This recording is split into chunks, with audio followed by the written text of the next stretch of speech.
Hey everyone, it's Will, GamerDad, with another video for you. So if you check your notices, you'll notice that we finally have a new update, version 2.6.7, and in it, we're finally going to continue the Mythos side episode in Chapter 7.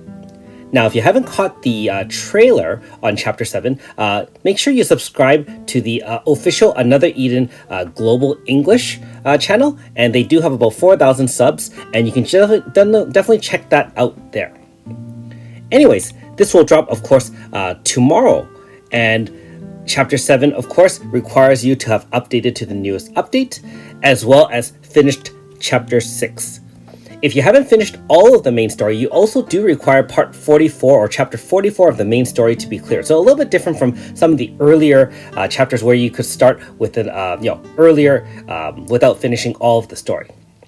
And apparently there's a tie-in to the Ocean Palace, where there was Sheila, for example, and Nagy. And so you do have to finish that as well. So I'm really excited to see how this ties into the Ocean Palace. I really enjoyed that particular side episode, one of the first ones out, other than, of course, the two knights and the Holy Sword. And that comes into our next part of this video, which is Milsha, or I guess used to be called Marusha. Now, this banner is actually going to be a split banner with A.S. Nagy, which makes sense given that we are tied into the Ocean Palace. Now, for those who don't know, she is an extremely powerful Earth Shade Piercing Lance user. One of the great things about her is that, like most Shade units, Thililili being the other Shade Sword user, once you use Lunatic, it converts basically most of your defense into attack. So it allows for insane multipliers, tons and tons of damage. However, that is at the cost of protecting yourself, being that your defense is converted into attack. Now, that being said, Milsha has a little bit of a difference than Thililili, in that Thililili is basically a glass cannon. Once you activate Lunatic, if she gets hit by anything significant, she will take a lot of damage. Now with Milsha, her main Shade moves allows you to actually give her not only tons of multiplier, it also adds a barrier to her that reduces the damage on her by 40%. And it essentially lasts for 3 turns or 6 hits. So not bad at all. I mean, it's not a perfect solution, but that being said, you're giving up some defense for a lot of attack.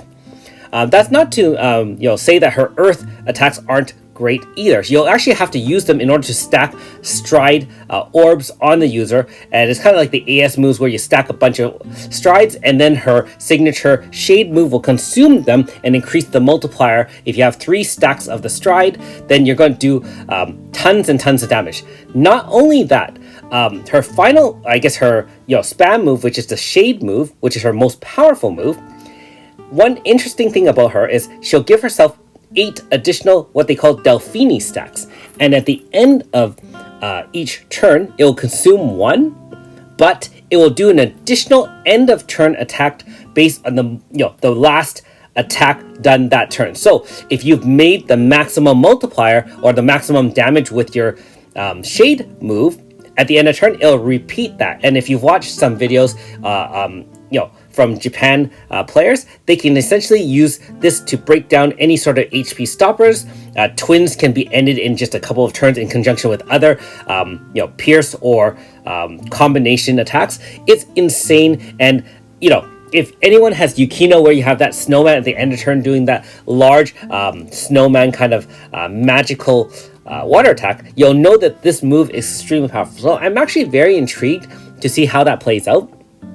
If you guys are interested, I am planning to summon on this one, being that I do like Shade users in general, and I'm looking for heavy attack to add to my Earth Pierce team. Okay, so of course there are the normal 3 Fatefuls.